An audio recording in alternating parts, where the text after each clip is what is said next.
오늘 저는 여러분과 함께 절망의 침상에서 소망의 길로 이와 같은 제목으로 말씀의 은혜를 나누고자 합니다. 사람들이 한국에서 인생을 살아가면서 고통을 당하지 않는 사람 하나 한 사람도 없을 것입니다. 또 이러나 어떤 사람이라도 고통을 두 손 걸려서 환영하는 사람도 아마 이 세상에 한 사람도 없습니다. 그래서 어떤 사람은 이 세상을 가리켜서 고해라 그렇게 말합니다. 고해라고 하면 고통스러운 바다라 그런 뜻이겠습니다. 여러분, 바다라고 하는 것은 쉼없이 파도가 계속해서 밀려오고 있는 것입니다. 그처럼 우리가 사는 이 고해도 끊임없이 고난의 파도가 계속해서 밀려오고 있습니다. 어떤 사람은 불치의 질병으로, 어떤 사람은 가난으로, 어떤 사람은 사업의 실패로, 잘 나가던 기업이 하루아침에 IMF 같은 그런 풍랑을 만나가지고서 도산하고 하루아침에 노숙자가 되기도 하고, 또 잘 나가던 직장에 해고당하기도 하고, 가정에 불행이 생기기도 하고, 예상치 않았던 교통사고로 또 어려움을 당하기도 하고, 때로는 폭우로, 가뭄으로, 기근으로, 지진으로 여러 가지 시련이 많이 다가오고 있습니다. 때로는 내전으로 인해서 그야말로 갈 곳을 알지 못하고서 방황하면서 순회하는, 떠도는 이런 사람들을 많이 보게 되는 것입니다. 여러분, 몸에 아픈 채로 하루하루를 버티고 계시는 분이 계십니까? 육신의 질병은 정신과 영혼과 정신마저 깊은 어둠으로 끌고 갑니다. 아무리 몸부림을 쳐도 되는 일은 없고 하나님의 순종과 믿음으로 산다고 하는데도 이해하지 못하는 고통 속에서 하나님이 침묵하시고 계시는 것처럼 느껴지고 있지는 않습니까? 오늘 본문 에레미야 3장 30절에 이렇게 말씀합니다. 인생이 고생하며 그치만, 하나님께서는 인생이 고생하며 그치만 것이 하나님의 본심이 아니라고 말씀하고 있습니다. 그럼에도 불구하고 왜 하나님께서는 우리 인생에게 고난을 허락하실까요? 왜 하나님께서는 우리가 어렵고 힘들 때 침묵하고 계실 것 같이 느껴질까요? 오늘 이 사실 몇 가지로 생각을 해보고, 첫째로 하나님은 고난을 통해서 하나님의 자녀를 부르시고 그들의 영혼을 구원하시기 위해서 고난을 허락하신 것입니다. 에레미야 17장 9절에 10절에 우리가 만물보다 거짓되고 부패한 인생의 마음을 누가 알랴. 하나님께서는 심장을 살피시고 폐부를 시험하시며 선악간에 심판하시는 하나님이라고 말씀을 합니다. 인생은 고난이 당하지 않으면 절대로 깨어지지 않는 것이 바로 인간입니다. 고난이 닥치고 도저히 내 힘으로 해결할 수 없는 일, 앞길이 보이지 않을 때, 그때야 비로소 사람을 찾아가도 돈을 의지해도 아무것도 의지할 것이 없는 그런 상황 속에서 어찌할 바 없이 천국이 없어 손들고 봅니다. 주단을 막대하시는데 어디 가겠나요? 주님을 찾을 수밖에 없기 때문에 하나님께서는 오히려 그 침상에서 하나님을 만나는 길에, 하나님께 기도하는 길에, 하나님의 임재를 경험하는 길에, 그러기 위해서 우리의 고난을 주시고, 또한 그걸 통해서 우리의 천하보다 귀한, 도저히 바꿀 수 없는 천하보다 귀한 영혼을 구원하시기 위해서 고난을 허락하신 것입니다. 저는 많은 사람들을 보게 됩니다. 사람들의 임종 직전에 하나님께서 특별하게 그 암병으로서 그 사형 선고를 받으신 분들을 보게 됩니다. 근데 왜 하나님께서 그 마지막 임종 바로 직전에 일평생 동안 하나님 앞에 일을 하고 하는 죄적으로서 일을 했는데도 불구하고 그런 암병에 걸려서 꼭 죽어야 됩니까? 어떻게 생각하면 하나님이 왜 그렇게 야속하다, 어떻게 하나님이 나에게 이럴 수가 있을까 하고 야속한 생각이 들 수도 있을 것입니다. 그러나 바로 그때가 왜 하나님께서 그 고난을 주시겠습니까? 바로 회개할 기회입니다. 왜냐하면 죄를 가지고서는 하나님 앞에 들어갈 수 없기 때문에 죄를 회개하라고 하나님께서 그 마지막 기회를 주는 것입니다. 그것이 바로 하나님의 친국이 아니라 하나님께서 그걸 통해서 바로 그 영혼을, 천하보다 귀한 영혼을 천국으로 보내려고 하는데 사람들이 끝까지 회개하지 못하고 가는 사람들 볼 때 참 마음이 아프더라고요. 그게 바로 하나님께서 그것이 그 고난이 바로 은혜라고 하는 사실을 깨닫지 못하는 사람도 참 많습니다. 히브리서 12장 5절에서 13절에 보니까 내가 너나 죄의 징계하심을 경계하지 말고 꾸지람을 들 때 낙심하지 말라. 하나님은 사랑하는 자를 징계하시면 받으신 아들마다 채찍질하시느니라. 육신의 아버지도 징계하거든 하물며 영의 아버지께서 징계하지 않겠느냐. 징계가 없으면 사생자여 죽은 자라 그랬습니다. 하물며 영의 아버지께서 더욱 복종하여 살려 하지 않겠느냐. 그러나 잠시 자기 뜻대로 우리를 징계하였거니와 오직 하나님은 우리의 유익을 위해서 그 거룩하심에 참여하기 전에 우리가 징계받아서 그때 깨어지면 우리가 하나님의 성품을 닮아서 선별하고 거룩해진다는 것입니다. 그러면 징계가 당시에는 기뻐 보이지 않지만 징계를 잘 참고 인내하면 의의 열매, 평강의 열매를 맺는다고 주님은 말씀하고 있는 것입니다. 하나님께서 사랑하기 때문에 매를 때리는 거예요. 남의 자식이야 그냥 뭐 개판을 치든 말든 무슨 상관이 있겠습니까? 그러나 내 자식은 그렇잖아요. 내 자식들이 잘못하면 마음이 아프고 어떻게든지 바로잡으려고 하는 것이 육신의 아버지가 아니겠습니까? 미워서 잘못합니까? 미워서 매를 때립니까? 아니에요. 사랑하기 때문에. 근데 하나님께서요 아무리 죄를 지어도 그냥 잠시 침묵하시는 것은 그 영원히 그냥 간섭하지 않는 것은 그 하나님께서 그 버린 자식이에요. 왜? 마지막 지옥 가서 받을 심판이 있기 때문에 놔두시는 거예요. 그러나 사랑하는 자에게는 잘못하면 하나님이 사정없이 매를 때려요. 저 같은 경우도 저는 인생을 살면서 그런 걸 많이 경험했습니다. 제가 하나님의 잘못 나갈 때면 하나님 무섭게 심판하십니다. 저 혼자만 심판하는 게 아니라 온 가족을 뒤집어 엎어가지고 심판하실 거예요. 그렇기 때문에 징계가 당시에는 즐거워 보이지 않고 슬퍼 보이나 그로 말미암아 연단을 받은 후에는 의의 평강의 열매를 맺는다고 말씀하십니다. 우리가 고난당하고 힘들 때 가장 놓치기 쉬운 것은 하나님이 정말 나와 함께 계시는가? 정말 나를 생각하고 계시는가? 정말 나를 기억하고 계시는가? 정말 하나님께서 나를 사랑하고 계시는가? 그런 의심이 들어간다는 겁니다. 그러나 여러분 어떤 사람은 말합니다. 힘들고 어려울 때 시간이 다 해결하겠지. 아프면 병원에 가야지. 물론 시간과 병은 다 옳은 말입니다. 그러나 더 중요한 것은 뭡니까? 먼저 필요한 것은 하나님의 말씀이 우리를 다시 일으킬 수 있다는 그 힘, 그 진리에 돌아가는 것입니다. 시편 23편 1절에 여호와는 나의 목자시니 내게 부족함이 없으라고 말씀하십니다. 단순히 이 말씀 우리를 위로하기 위해서 주신 말씀이 아닌 것입니다. 병상에 있는 환자에게 실제적인 치료의 권능이라고 하는 사실을 여러분 믿고 계십니까? 이 말씀에 여러분의 고통의 문제를 해결해 줄 수 있는 권능이라고 하는 사실을 우리가 믿어야 하는 것입니다. 내게 부족함이 없다 하는 말은 물질적으로 부족함이 없다는 말씀이 아니겠습니다. 하나님께서 내 삶 속에 개입해 주셔서 함께 하신다고 하는 사실을, 그래서 그것을 믿음으로 고백하는 그 고백이 바로 내게 부족함이 없으리로다고 하는 말씀이 의미인 것입니다. 그러면 우리가 하나님의 징계를 받을 때 하나님을 경외하지 말고 하나님의 매를 뗄 때 그걸 가볍게 여기지 말라는 거예요.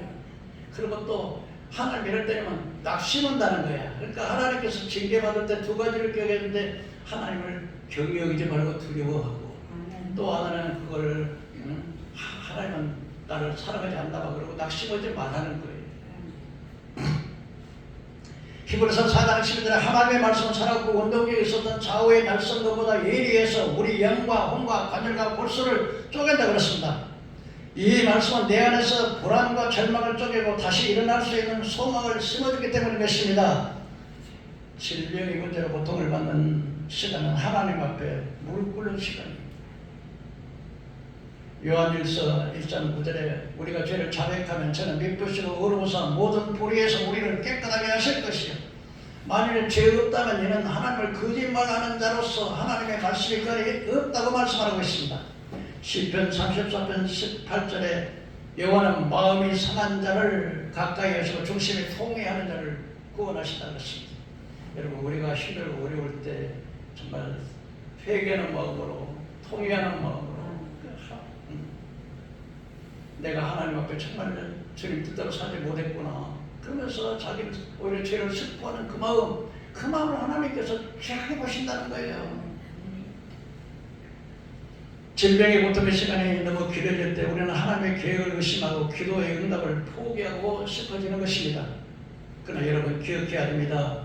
우리의 기도가 하나님께 도달하지 못하는 것이 아니라 하나님의 일하시는 방식이 우리의 기대하는 것과 다를 뿐이지 하나님께서 우리 기도를 안 듣는 게 아니라는 거예요. 하나님이 일하시는 방법이 다른 뿐이에요. 그러니까 하나님께서 절망과 고통 속에 있을 때 하나님 나를 그냥 왜 이렇게 침묵하실까? 그렇게 생각하지 말라는 것입니다. 우리 눈에 안 보인다고 해서 여러분 하나님이 침묵하고 계신 것이 절대로 아닌 것입니다. 여러분, 고통의 현장 가운데서도 들어오셔서 우리 함께 아파하시고 우리가 고통당하고 눈물을 흘리면 주님도 함께 눈물을 흘리시고 우리가 마음에 고통당하면 주님 마음 아파하시고 그 자리에 함께 계시는 것입니다.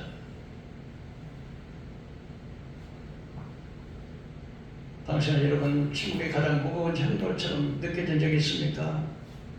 기도하고 있는데 상황은 더 나빠지기만 해서 마음이 무너진 내린 적이 있습니까?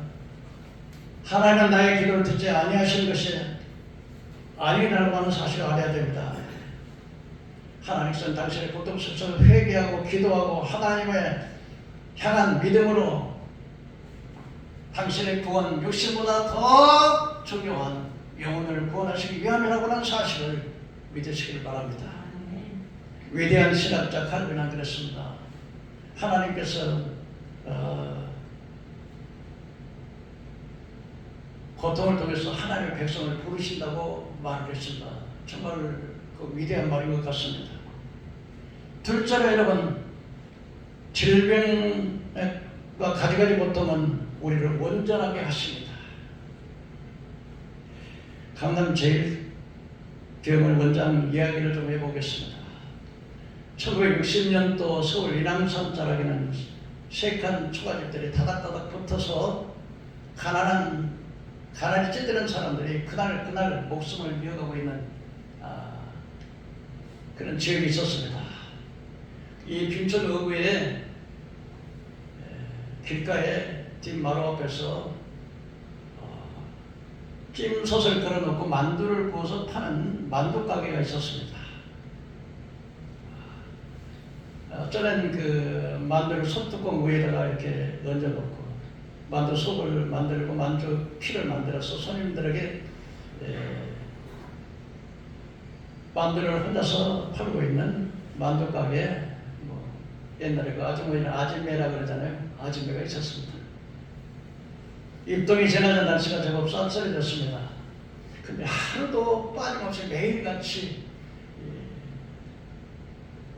동생은 7살, 누나는 10살. 그래서 이 막내가, 이 어린 남매가 그 추운 쌀쌀해지는 겨울철에 가까웠는데 늘 이 보따리를 들고 이 남매가 그 만두 가게를 지나가는데 추우면 옛날에 어때요? 추우면 손을 이렇게 불잖아요. 그러니까 손을 녹이기 위해서 만두 그 가게 그 솥뚜껑 위에다 이렇게 손을 녹여가고 가고 그렇게 했었습니다. 그런데 어느 날 순덕 아줌마가 부엌에서 만두를 속과 피를 장만을 잠깐 나갔더니 어린 남매가 이제 좁은 골목길을 따라서 이렇게 나갔습니다. 가만히 왔더니 솥뚜껑에 만두 하나가 없어졌어요. 그러니까 얘들 만두 가게를 훔쳐먹었구나. 이거 안 되겠다. 이거 혼을 좀 내줘야지. 그러고서 이제 사전에서 나가치고 가고 골목길을 이렇게 나가니까 갑자기 남매들 막 우는 소리가 들리는 겁니다. 그래서 가만히 이렇게 숨어가지고 왜 우나 그랬더니 그 누나가 하는 말이 너는 내 동생도 아니야. 나는 동생의 도둑놈의 동생을 본 적이 없어. 다 그러면서 그 누나가 우는 거예요. 울면서 제 동생한테 나는 너같이 도둑놈 동생을 본 적이 없어. 너는 내 동생도 아니야. 그랬더니 동생이 누나 잘못해서 다시는 안 그럴게. 다시는 안 그럴게. 그래서 하늘 일하다가 그냥 옆에서 가만히 그 소리가 바람 소리 이렇게 들려왔습니다. 그래서 몸을 이렇게 숙이고 그래서 그냥 달래주려고 괜찮다고 하다가 또 미안할 것 같아가지고 다시 돌아왔습니다. 그 다음날이 돼가지고 또 역시 두 남매는 보따리를 들고서 둘이 이제 그 남매를 치렀는데 잠깐 나갔는데 그 누나들은 얘가 동전 하나를 여기다 놓으면서 아주머니 어제 아주머니가 안 계셔서 외상으로 만두 하나 가지고 갔어요. 만두 가게 갑이에요. 그러고 놓고 간.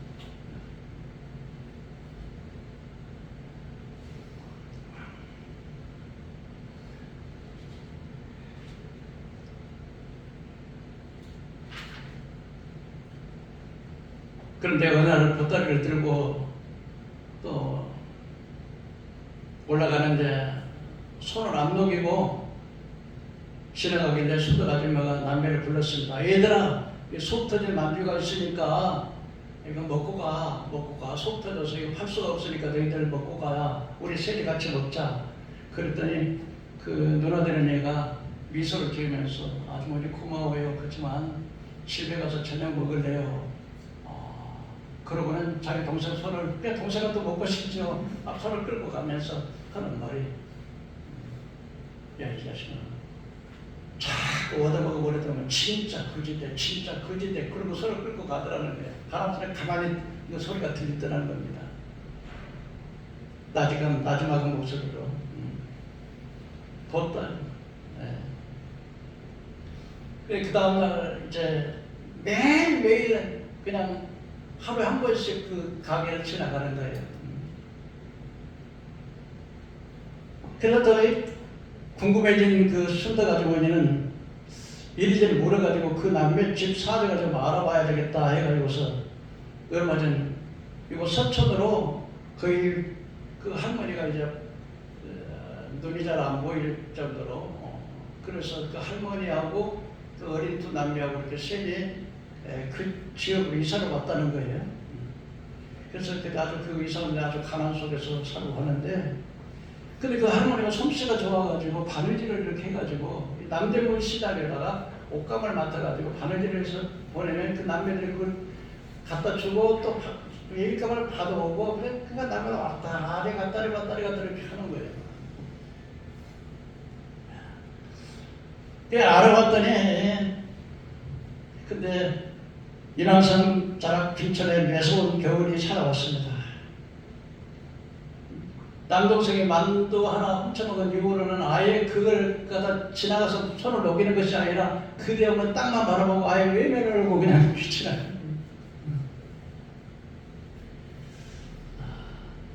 그때 그 복님이라고 하니까 아줌마가 그 애들을 불러서 얘들아 돌아보니까 너희 엄마 이름이 복님이지 신복님 맞지? 얘들 깜짝 놀라가지고 자기 엄마 이름을 아니까 어느 날 순덕 아줌마가 가게 앞을 지나가는 남매를 붙잡고 물었습니다. 깜짝 놀란 남매는 발걸음을 멈추고 쳐다봅니다. 근데 그 아줌마가 그 애들 보고 아이고 복님이네 아드님이네 이렇게 붙잡고 두 남매를 붙잡고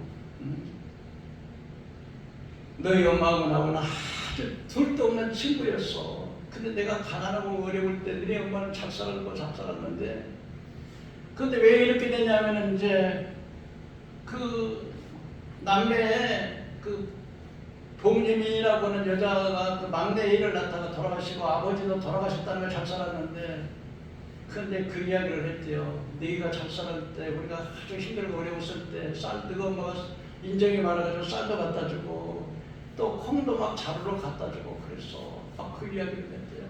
그러면서 이렇게 안아주고 천지신명께 감사한다고 이렇게 복님의 아들 딸들 이렇게 만나겠다고. 그리고부터는 이제 지나갈 때마다 이제 그 소리를 듣고는 지나갈 때마다 이제는 그 아줌마가 만두를 일부러 찢어가지고 못 파니까 그 먹고 또 그 남은 거는 또 할머니 갖다 주고 그렇게 하고 세월이 30년이 흘렀어. 근데 어느 날 갑자기 아주 고급 승용차가 딱 그 만두 가게 앞에 멈췄는데 중년 신사가 오더니 그 봉님이 자기 엄마의 친구 할머니가 됐지. 이제 할머니가 고개를 덥석 탁 잡고 안 하니까 누구시냐고 그랬더니 내가 바로 봉님의 아들 할머니 친구 봉님의 아들이었다고. 둘이 눈물만 흘리고 있었어. 전 이 이야기를 들으면서 눈물이 나더라고. 어떻게 그 10살밖에 안 되는 그 어린 나이에 그 고귀한 성품, 네가 그 자꾸 얻어먹으면 진짜 거지 된다 그러면서 그 만동하는 동생이 훔쳐먹었는데 막 그냥 넌 내 동생이 아니라고. 그 고귀한 그 정신, 그리고 그 사랑만 든 그 봉님의 아줌마의 그 사랑, 훨씬. 근데 여러분, 고난이라고 하는 것이 어떻습니까? 고난을 지나면 여러분 축복이 오는 거예요. 봉님의 아들 남매들이 그런 정신으로 살았기 때문에 나중에는 그 양반이 중년 신사가 되어서 고급 승용차를 갖다 놨는데 이 사람이 바로 서울 의대를 졸업하고 외국에 유학을 해가지고서 강남 제일병원의 원장님이 되신 거예요. 왜요? 고난이라고 하는 것이 바로 어떻게 했습니까? 어려서 불쌍해 엄마도 없이 할머니 밑에서 그냥 손을 호흡 불러가면서 그 보따리를 들고 남대문 시장 왔다 갔다 지하로 걸어서 그 먼 데로 왔다 갔다. 그런 과거에 쓰라린 추억이 있었기에 그렇게 큰 서울대학교 의과를, 보통에서 서울대 의과 학교 무지하게 힘듭니다. 그리고 또 여기 가서 유학까지 가서 병원에 원장님까지 된 것은 그 고난이 바로 결코 헛되지 않았다는 것을 우리에게 보여줍니다. 그럼 모죽이라고 하는 이야기가 있습니다. 모죽이라는 게 뭐냐면요, 이 모죽은 바로 대나무 중에 가장 아주 위대한 그 대나무를, 근데 이 모죽을 갖다가 심으면 5년 동안 아무리 물을 줘도 싹이 안 난다는 거예요. 근데 딱 5년이 딱 지나서 4월달에 딱 되면 어마어마한 순이 나오면서 하루에 80cm까지 자란다 그래요. 그래가지고 이게 대나무가 30m까지 큰다는 거예요. 그래서 그 학자들이 도대체 대나무가 왜 그러나 하고 땅을 파보니까 밑으로 뿌리를 동서남북으로 상으로 뻗치더라고요. 5년 동안에 대나무가 그냥 가만히 있어서 뭐 하는 것이 있냐면 바로 5년 동안 뭐 했겠어요? 내실을 가지는 거예요. 내실을. 그러니까 성공하는 사람들이 보면 대부분의 성공하는 사람들은요 그냥 포기하지 않아요. 힘들고 어려워도 인내하면서 내실을 다지는 거예요. 어렵다면 반드시 결실을 본다고 하는 사실을 우리가 알고 있기 때문에 발전이 없어도 별로 진전이 없는 것 같아도 마치 모죽과 같은 대나무의 그 아주 대나무 같은 그런 내실을 다진다고 하는 말을 들었습니다. 여러분, 우리에게 다가오는 고난은 우리를 온전케 하십니다. 내 형제나 여러 가지 시험을 당해도 온전히 기쁘게 하기를 믿음의 시련이 인내는 연단은 소망을 이러면 너희는 온전하고 구비해서 조금 더 부족함이 없게 하려 하심이라고 야고보서 1장 2절 4절에 말씀하고 있습니다. 이스라엘 백성들이 출애굽에서 가나안 땅에 돌아가기까지 보름이면 갈 수 있는 거리예요. 보름이면 갈 수 있는. 그런데 하나님께서는 바로 이스라엘 백성들을 약속의 땅 가나안 땅으로 보내지 아니하시고 40년 동안을 광야에서 훈련시키셨어요. 신명기 8장 2절 20절에 내가 오늘날 명하는 모든 명령을 너희가 지켜 행하라. 그리하면 너희가 살고 번성하고 여호와께서 너희에게 조상들에게 약속하신 땅에 들어가서 그것을 차지하리라. 내가 하나님 여호와께서 이 40년 동안 내가 광야를 걷게 하신 것을 기억하라. 이는 너를 낮추시고 너를 시험하사 내 마음이 어떠한지 그 명령을 지키는지 아니 지키는지 알게 하시리라. 너를 낮추시면 너를 줄이게 하시면 또 너도 알지 못하고 너희 열조도 알지 못하는 만나를 먹게 하신 것은 사람이 떡으로만 사는 것이 아니라 하나님께서 나오는 모든 말씀으로 살게 하려 하십니다. 신명기 8장 12절 18절에 내가 먹어서 배불리고 아름다운 집을 짓고 거기 가면 우양의 풍성한 운급이 충실될 때 두렵건대 너는 하나님 여호와를 잊어버리지 말라. 내가 재물 얻을 능을 너에게 허락해 주셨느니라. 여러분, 사람들이 잘나고 성공하면 하나님의 은혜로 된다는 생각을 하지 않고 내가 지혜가 좋고 내가 노력하고 내가 능력이 있어서 이렇게 내가 성공했다 이렇게 생각하는 사람들이 많은데, 하나님께서는 내가 가나안 땅에 들어가서 우양의 풍성한 운급이 증식되고 모든 것이 풍성할 때 네 힘으로 했다 하지 말고 내가 너에게 재물을 얻을 능력을 주었다는 거예요. 신명기 8장 10절 10절에 그러나 내 마음에 이르기를 내 능력과 내 손의 힘으로 내가 이 재물을 얻었다 말할 것이라. 네 하나님 여호와를 기억하라. 그가 내게 재물을 얻을 능력을 주셨습니다. 이같이 하시면 내 조상의 조상의 맹세하신 언약을 오늘과 같이 이루려 하십니다. 여러분, 하나님께서 이스라엘 백성을 출애굽한 후에 15일이면 갈 수 있는 거리를 40년 동안 그 힘들고 거친 광야 생활을 하게 하신 것은 첫째는 하나님의 능력을 보이시죠. 여러분, 광야는 곡식을 심을 수 있어요, 없어요? 풀한폭이 없는 게 사막이에요. 그런데 그럼 어떻게 먹고 살아요? 새벽마다 하나님 만나를 내리시. 광야에는 물이 없어요. 물이 없어. 어떻게 먹였어요? 반석에서 지평에 물을 치면 반석에서 물이 터져가지고 나와. 그게 뭐예요? 하나님의 능력. 광야에는 불뱀과 정갈이 있어요. 물으면 그냥 죽어요. 그런데 그걸 누가 보호해줘요? 병원에 병들면, 여러분, 병원에 병들면 의사가 있어요? 병원이 있어요? 없어요? 없어. 누가? 나는 너를 치료하는 여호와 하나님. 내가 여호와의 말씀을 삼가 듣고 말씀에 순종하면 애굽에 내리는 질병을 하나도 내리지 않겠다는 거예요. 두 번째로 하나님께서 이 광야를 거치게 하신 건 뭐예요? 우리를 낮추시기 위해서. 낮아져야 돼. 세 번째로 광야를 그렇게 보르며 갈 수 있는 거리를 40년 동안 걷게 하신 건 왜요? 누구만 의지하라고요? 하나님을 의지하라. 믿으시기를 바랍니다. 여러분, 사람들은 힘들고 고난일 때는 하나님을 의지하지만 조금만 형편이 나아지면 하나님 은혜를 잊어버리고 자기의 지혜, 자기의 능력, 자기의 열심 착각해요. 신명기 8장 10절 때 그러나 내 마음에 이르는 내 능력과 내 힘으로 내가 이 재물을 얻었다 할까 말하지 말라. 내 하나님 여호와를 기억하라. 그가 너에게 재물을 얻을 능력을 주셨습니다. 아멘. 제가 수요일날 느헤미야 강의를 하고 있습니다. 근데 느헤미야에서 성벽과 성전을 건축하는데 가장 공이 많았던 사람이 누구라고 했어요? 바로 느헤미야라고 했어요. 그런데 느헤미야는 38명의 이름을 다 기록하면서 자기 이름을 어떻게 했다고요? 뺐어요. 왜 그랬을까요? 내가 하는 게 아니라 마음가지가 주님의 은혜예요. 선한 소리도 사닥사스의 마음을 움직여서 아주 북쪽 상하를 통과하는 통행을 무조건 통과할 수 있는 통행지로 주시고 모든 건물과 오늘 수리할 수 있는 모든 제목들을 다 막게 하셨어요. 자기 이름을 딱 뺐어요. 그런데 느부갓네살은 바벨론의 느부갓네살은 어떻습니까? 딱 왕궁에 딱 올라와서 옥상에 딱 와서 저 찬란했던 바벨론 시내를 바라보면서 그는 이렇게 말했습니다. 12달이 지난 후에 내가 바벨론 왕국을 거닐 때 나 왕이 말할 때 이 큰 바벨론을 내 능력과 권세로 이 큰 바벨론을 세운 것이 아니냐.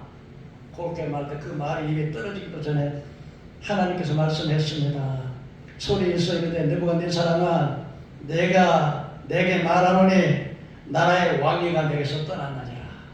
네가 마치 들판에서 소처럼 풀을 먹고 7년 동안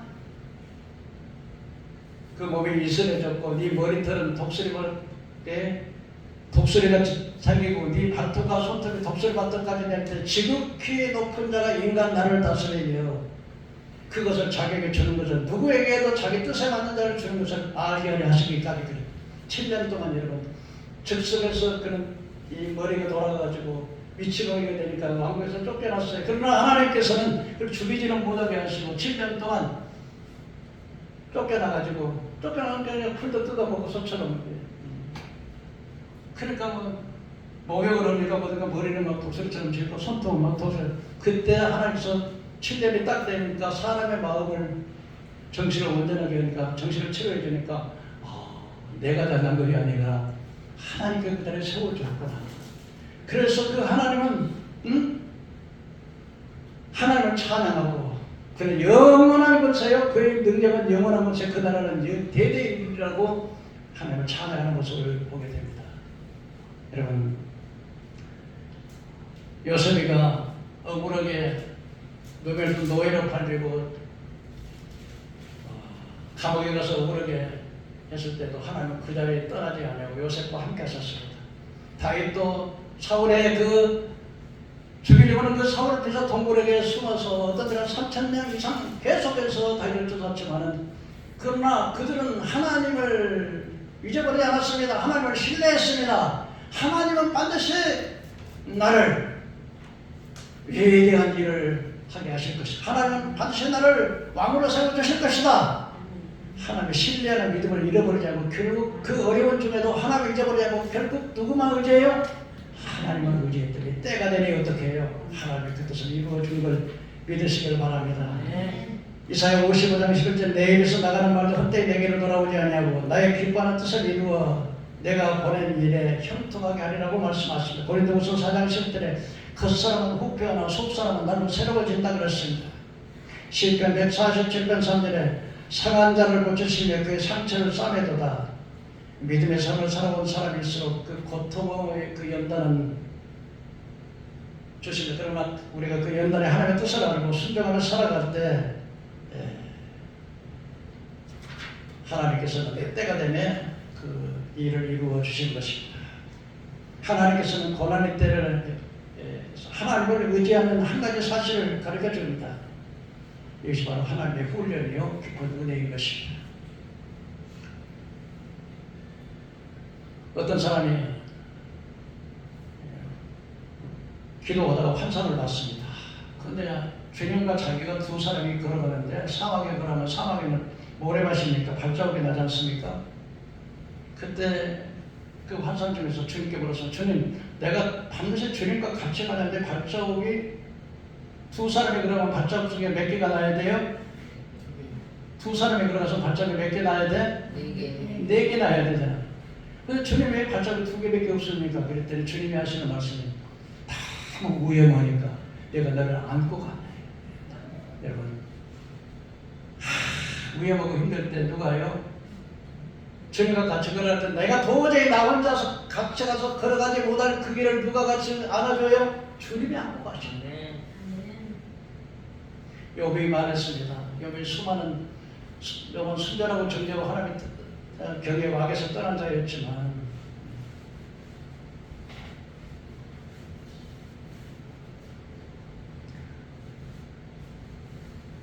그러나 하나님께서는 욥을 연단해서 욥이 뭐라고 합니까? 내가 하나님께서 나를 불같이 연단하는 게 정금같이 나오리라.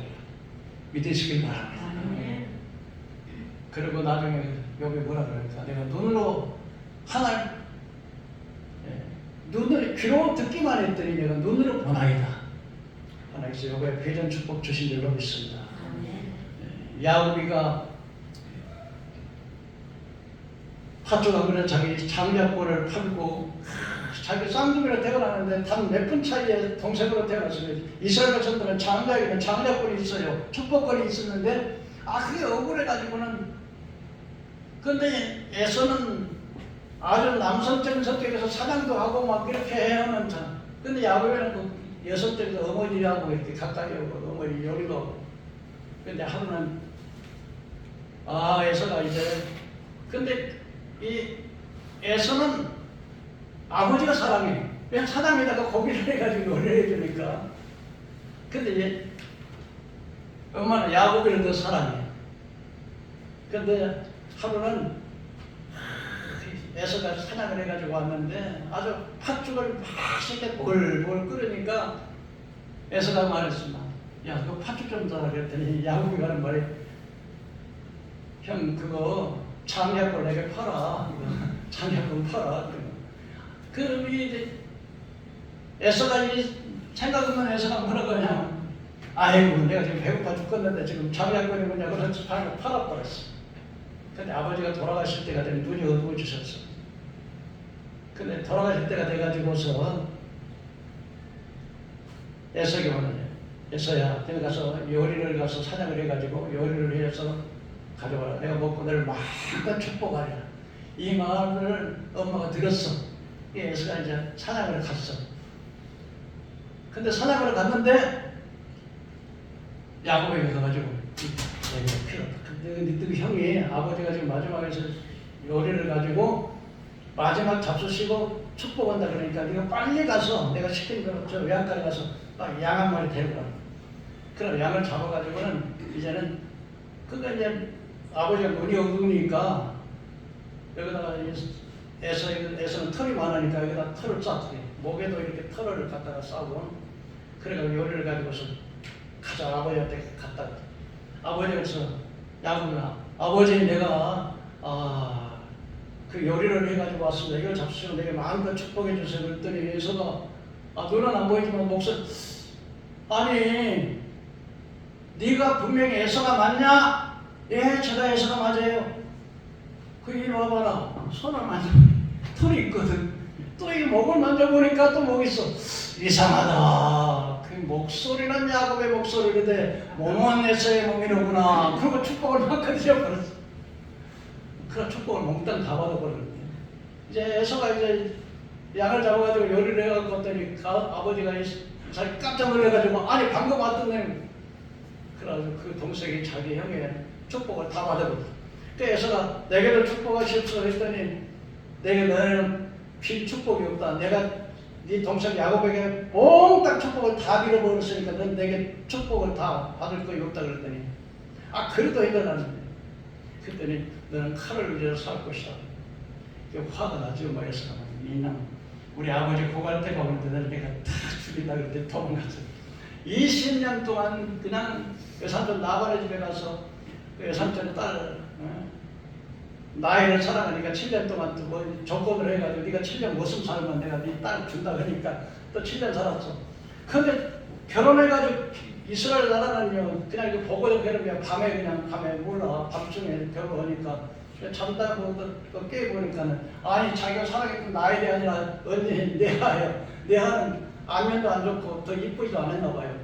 아니 삼촌 말입니다. 어떻게 그냥 내가 나이를 통해서 이렇게 7년 동안 이러면은 내 아내를 준다 그래갖고 또 언니를 갖다 줬더니 아버지가 하는 말이 우리나라에서는 이게 언니를 두고 동생이 갖다가 이렇게 결혼 먼저 못하니까 또 7년을 살아. 그러면 그래서 14년 동안 무슨 살고 또 6년 동안은 자기 양떼에서 살고 그래 돌아오면서 많은 시련을 많이 겪었어요.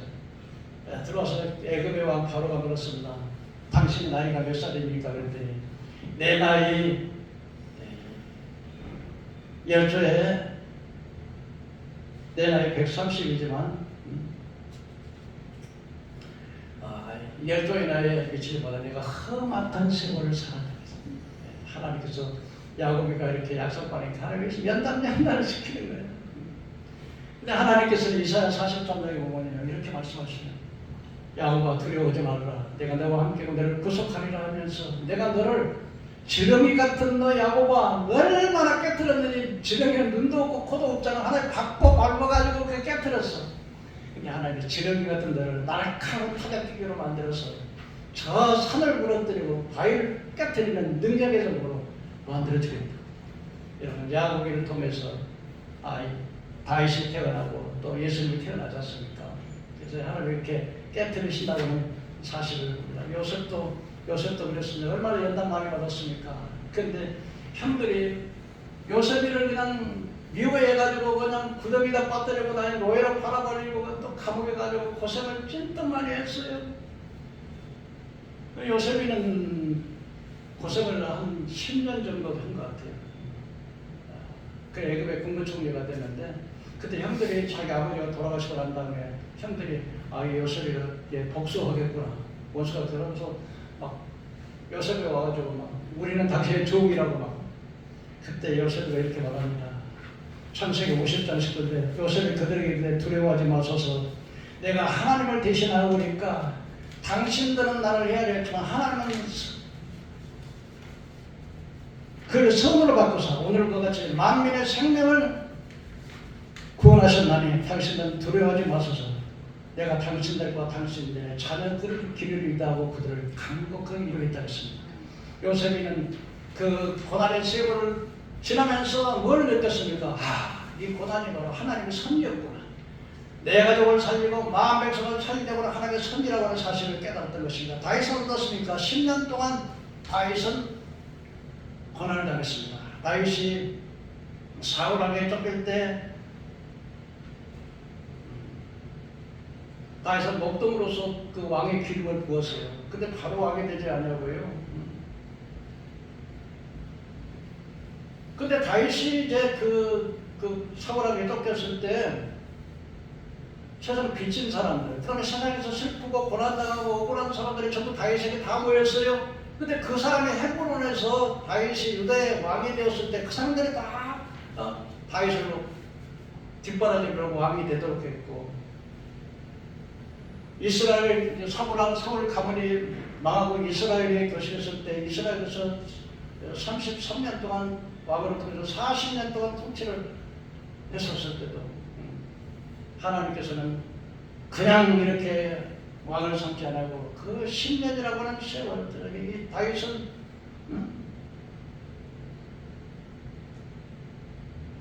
모세를 자그마치 40년의 연단을 받았습니다. 참 하나님께서는 마지막으로 여러분 우리에게 연단을 주시면서 예수님이 그리스도를 우리에게 초청했습니다. 그래서 마태복음 11장 28절에 수고하고 무거운 짐진 자들아 다 내게로 오라. 누구에게 오라고 그래요? 예수님께 오라. 내가 너희를 편히 쉬게 하리라. 내 짐은 가볍고 내 수고는 가벼워지리라고. 그래서 나는 마음이 온유하고 겸손한 나의 멍에를 메고 내게 배우라. 그러면 너희 마음의 쉼을 얻으리라. 이는 내 멍에는 쉽고 내 짐은 가벼워지리라. 우리 절망의 침상에서 소망으로 나가는 길은 오직 예수님께 나가는 길인 걸 믿으시길 바랍니다.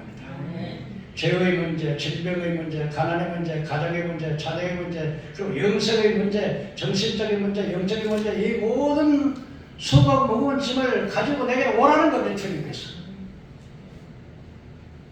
그가 우리를 편히 쉬게 하리라고 말씀하십니다. 소년이라도 피곤하고 장년이라도 넘어지고 자빠져 여호와를 악망하는 자 새 힘을 준다고 했습니다. 이 새 힘이 무슨 힘입니까? 우리가 절망에서 하나님의 말씀을 나갈 수 있는 힘, 질병에서 치료할 수 있는 능력, 그리고 죽음 앞에서도 하나님께서 천지와 만물을 다스린다고 하는 이 명확한 믿음의 고백, 그 고백에 힘을 주신다고 말씀하고 있습니다.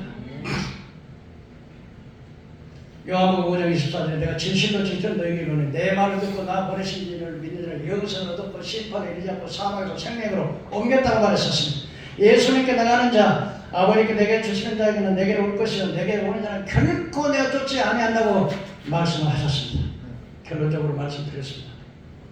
하나님의 인생이 고생하며 근심하는 것이 하나님의 벌심이 아니지만 왜 하나님께서 우리 인생이 고난을 허락하십니까? 첫째는 이 고난을 통해서 자기 백성을 찾고 육신의 고난을 통해서 천하보다 위한 영혼을 구원시키려고 고난을 주십니다.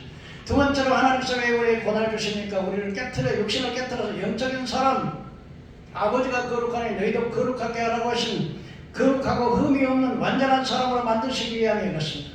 세 번째로 하나님의 예수 그리스도를 통해서 절망에서 소망의 침상으로 나가게 하시면 어떤 문제든지 주님 앞에 그 문제를 가지고 주님을 맡기면 해결하지 못할 문제가 없다는 사실을 믿으시길 바랍니다. 그러므로 여러분의 문제가 질병의 문제입니까? 아니면 고난의 문제입니까? 예수님께 가지고 나오셔서 그 문제를 맡기세요. 여러분의 고난 속에 힘쓰고 예수님의 기도하는데도 주님이 침묵하신다고 생각하지 마시고 낙심하지 마십시오. 저는 결단코 여러분을 떠나지 않았습니다.